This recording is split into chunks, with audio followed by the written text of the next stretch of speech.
ఈ రోజుకైనా జగన్మోహన్ రెడ్డి బయటకు రావాలి.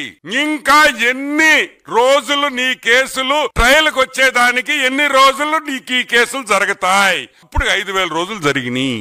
ఇంకా హౌ లాంగ్? ఈరోజు మేము ప్రశ్నిస్తున్నాం. ఇంకా ఎన్ని? 2,000 రోజుల, 3,000 రోజుల, 4,000 రోజుల, 10,000 రోజుల? ఎంతమంది హైకోర్టు జడ్జిలు మారారు? సుప్రీంకోర్టు జడ్జిలు ఎంతమంది మారారు ఈ 5,000 రోజుల్లో? నీకు సంబంధించిన నీ ట్రయల్ కోర్టు జడ్జిలు ఎంతమంది మారారు ఈ 5,000 రోజుల్లో? ఏం జరుగుతుందని అడుగుతున్నాం. నువ్వు మొగోడువైతే కోర్టుకు పో, ఏ వాయిదా అడగను, వాయిదాలు వద్దు, 6 నెలల్లో నా కేసు తీర్పిండి అని అడుగు. కూటమి ప్రభుత్వం నీ వెనకుంటది ఈ విషయంలో. మేమందరం మిమ్మల్ని సపోర్ట్ చేస్తాం. నువ్వు మొగాడువైతే రా, 6 నెలలు కోర్టులో తెలుసుకుంటాం. 6 నెలలు రోజు నేను కోర్టుకు వస్తా.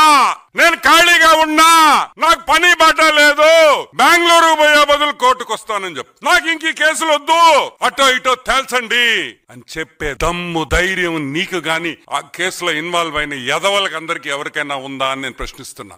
ఈరోజు నేను చెప్తున్నా, చంద్రబాబు నాయుడు గారి గురించి గాని లోకేష్ బాబు గురించి గాని మాట్లాడే పని అయితే ఫస్ట్ నీ కేసులు తెగదింపు చేసుకొని రా, కోర్టుకు పో. దమ్మున్న మగాడి అంటావు కదా, పో కోర్టుకి. 6 నెలల్లో రోజు నేను ఈడ కూర్చుంటా అని చెప్పే దమ్ము ధైర్యం లేనోడివి తెలుగుదేశం పార్టీ గురించి గాని తెలుగుదేశం పార్టీ విధానాల గురించి గాని మాట్లాడే హక్కు కూడా లేదని కూడా నేను మనవి చేస్తున్నా.